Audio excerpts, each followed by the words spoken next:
Hi everyone, welcome back to another video. Today I'm going to be talking about my highlights of summer 2021. So I'm going to get a little serious for a bit because I want to reflect on my first few months after graduating university and my first full-time job. I was having a full-blown identity crisis after graduating because from preschool to uni, I have been living the same routine of going to class 5 days a week and being told what to do, and then all of a sudden, I didn't have that structure anymore, and that terrified me. And I had a terrible time trying to adjust to that because for my entire life, I have been conditioned to be comfortable living a 9-to-5 lifestyle. I was finally freed from this capitalistic brainwashing machine, and I wanted to go back because I missed the stability. And I did get that 9-to-5 job, but oh boy, it was a mess. The contract for my part-time job was coming to an end,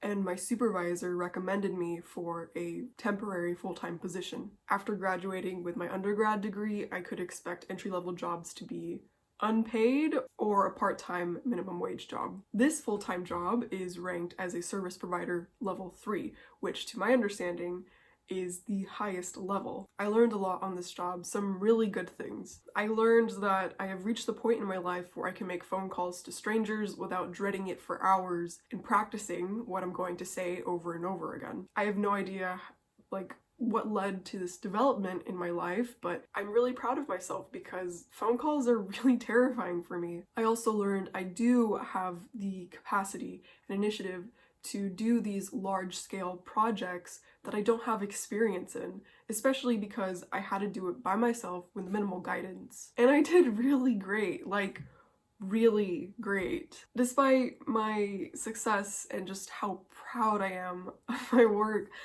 I fucking hated it because I burnt out so badly. I did not know how to balance my work, social, and personal life. I felt physically and mentally exhausted all the time. I had unhealthy coping mechanisms. I hadn't been taking care of my health or trying to fulfill my own personal goals or trying to make myself happy. It was just terrible. Another factor that contributed to my overall bad health was the fact that this was a remote job. And when you're working or going to school remotely, it's so easy to forget to take breaks. After talking with my supervisor, they reminded me that when you're working in person, you're not working every minute you're there. You go to the bathroom, you walk to meetings, you walk to get food, you chat with your coworkers. Basically, you take a lot of breaks. And when you're working remotely, everything is in arm's reach, so you forget and you don't allow yourself to take those breaks. And when I finish a project early, that does not mean that I need to work on the next project right away. They are paying me for the quality of my work. So that includes paying me to make sure I am happy and healthy to work on projects efficiently. Yeah, I learned a lot about myself on this job, and I am so grateful to have supervisors and a workplace that really values the mental health of their employees, because that's not true for a lot of jobs. And I wanted to do this reflection as a reminder to myself and a reminder for you to take care of your mental and physical health because it is important. So yeah, onto the content that I consumed over the summer. It wasn't a lot, obviously, because I was going through shit. The first is DuckTales. I put this on my watch list because I remember when DuckTales was canceled, there was a huge uproar on Twitter, and I was like, wait, DuckTales is actually good? So I watched it, and now I am one of those fans who is enraged by its cancellation. Scrooge McDuck gains guardianship of his grandnephews, Huey, Louie, and Dewey. Scrooge McDuck is a fucking trillionaire with a long past of adventuring, and the presence of his nephews encourages him to pick up adventuring with family again. I really love family dynamics, and it's really great in DuckTales, so if you like family, you should watch DuckTales. I don't even know what it is about this show, but this show made me really appreciate and understand the art of voice acting and animation for facial expressions. I genuinely think that the voice acting and the animation are some of the biggest strengths of DuckTales. I'm not an animator, so I can't really explain how it's just so good. But when you watch it, and if you like really focus on the facial expressions and how it really complements the voice acting, like just how they work together perfectly, oh my god, you're gonna have a moment where you just stare at it and like, I don't know, that was not like cohesive thoughts, but ugh, I love it. I really enjoy the humor too. It's chaotic and childish, but in a way that's like clever and appealing to all audiences. And again, I think it has really great character dynamics with Blood family and the Found family. And it develops over time in such a way where the character interactions become more and more endearing as time goes on. Like, I didn't realize how much I cared for these characters until like, I don't know, end of season 1 or something, but it slowly sinks its claws into your heart and you just realize how much you care for them. And DuckTales DuckTales plays into a lot of tropes. I mean, if we're gonna be honest, there's like a lot of tropes for the adults that like you you will have a lot of content for pairings. And it's like, it's gay. Like, there's just so many gay moments. It's so weird because like, I didn't expect this from DuckTales, but here it is. And it's a great show to pick up, especially because it's easy to get into. Like, I don't have to be in a certain mood to watch DuckTales. Last thing I want to say is that the cast for the show is fucking stacked, which is not something I expected from DuckTales. And these actors are so skilled in voice acting. I want to emphasize that because voice acting and acting are not the same. Just focusing on some of the main characters, David Tennant plays Scrooge McDuck, Ben Schwartz as Dewey, Danny Pudi as Huey, Bobby Moynihan as Louie. I'm getting the fucking brothers mixed up because I can't do this. And Kate Mikuchi as Webby. So as someone who was familiar with these actors, I was watching this and my brain was like, okay, the 10th Doctor as Scrooge McDuck, Sonic as Dewey, Abed as Huey, Pan Pan as Louie, and Sadie as Webby. It's just so funny. Next is Hoseki no Kuni, which is Land of the Lustrous in English. Sad, pain, I hate it. I hate it. Land of the Lustrous is set in the distant future where Earth has been destroyed and all life has been wiped out, except for sentient immortal gems. Phospholite is weak and has one of the lowest gem hardnesses, and her peers kind of view her as useless, and so Phos struggles to find her purpose in life. Meanwhile, the Jewel people are at war with the Lunarians, the Moon people, who hunt the gems to use their shattered form as jewelry. This honestly, like when you first get into it, it kind of looks like a silly little gem anime with an aloof main character, but it quickly escalates to more. I watched the anime back in 2017, but they never released a season 2, and it was always in the back of my mind, so I decided to come back to it and read the manga. And it turns out I still really, really love Hoseki no Kuni, and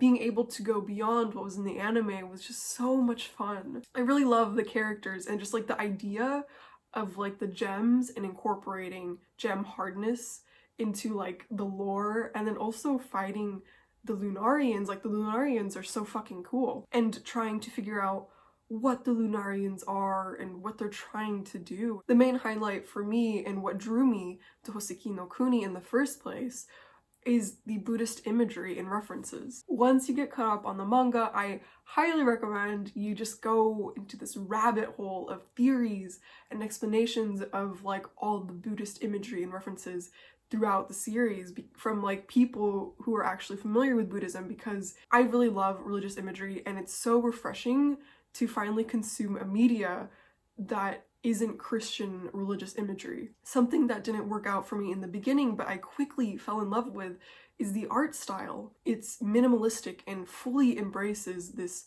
contrast stylization. There's a lot of like black on white and white on black with very thin lines, and it just looks really cool and texturized, but also very minimal. And it works really well with the body horror in this manga because you know, the whole thing about the gems is that they always get shattered. I love the art, and I would love to like share so many of the panels that are on my phone still, but they're like spoilers. The last really cool thing about this series that I want to share is that the gems are canonically agender, and that contributes to a lot of references to Buddhism. So when I read the manga, the gems refer to each other as brothers and use he/him pronouns. I read that technically, in the direct English translation, they do use he/him pronouns, but given the context and the intention of the wording, the pronouns should be they/them for the English translation. Which pronouns you decide to use for the gems is entirely up to you. I don't really know if that fits with the Buddhism or what the creator was trying to do, but since it's unclear, I think it's just up to you to decide. The last thing is like, oh my god. If you follow me on Instagram, you know that I am in love with a show currently. So, Ted Lasso. Ted Lasso is a small-time American football coach who has been hired to coach a professional football team in England, despite not having any experience with football at all. Ted Lasso was honestly a wonderful surprise. I don't know, I went into it thinking it was just another TV show, but it's so much more than that. Ted Lasso, the character, is this happy, positive, and charming man, but he is not the stupid, naive, happy character stereotype. He has layers, and his positivity is still grounded in reality, because being positive and happy all the time does take a mental toll on you, and that's actually something that they explore in the show. There's like, oh my god, there's so many themes in Ted Lasso, and I would just love to just have like a whole TED talk about all the themes in Ted Lasso and how it's so fucking great, because I love the writing. Ted Lasso simply treats people as equals, which sounds so easy, and yet we don't do that. We, as a society, do not do that. It doesn't matter if someone is talking to Ted for a minute or even less, he will put so much effort into being kind and connecting with you, because that's just who he is. Like, even if someone is being rude to him, he doesn't feed into that negativity and retaliate. He's just kind to you, and that really works for a character in a coaching role. Ted Lasso's charm and personality encourages people to bring out the best in themselves, and for them to want that for other people too. It's not because of Ted Lasso that they have changed, but being in a nurturing environment gives people the space and support to learn and grow with others. And seeing like that love and support and happiness being spread to like other people is just, it's so nice. And what I love about the conflict in this show is that some people do bad things, but it's presented in a way that's realistic and human. Because people aren't assholes just to be an asshole, or do bad things because they're bad guys. In the real world, there are things that influence people to act that way. And one of the main themes in this show that they explore with all the characters is accountability. The characters approach their mistakes and accept how they contributed to it, and try to resolve it in a mature, healthy way that allows for growth. Ted Lasso is a genuine gem, and it being released during the pandemic is just so perfect, because this pandemic has brought out the worst in some people and some terrible life and societal events. I think we as a society are deprived of human kindness and connection, and Ted Lasso is just that thing that encourages us to be kind to one another in spite of all this negativity. It's only been like, I don't know, I think 3 weeks of me really loving this show, but Ted Lasso season 1 has so much praise and respect and love from me. Not gonna lie, season 2 is a little rocky right now, but it is still airing, so I don't want to like prematurely review it. And regardless of what happens in season 2, it doesn't change how beautiful and well written season 1 of Ted Lasso is. And I know that awards don't necessarily mean anything, but I do want to say, because it makes me really happy for them, that Ted Lasso has the highest nominations for the Emmys this year, with 13 nominations. And yeah, they really deserve it, because I genuinely respect season 1 so much. That is all I have for you for the last 3 months of my life. I hope you enjoyed your time here and that you took away some great recommendations. Let me know in the comments the highlights of your summer. Thank you so much for watching this video. Drink some water, stretch, and have a wonderful rest of your day. Bye y'all. And I still don't have a new intro and outro because I haven't drawn anything in months. Oh well.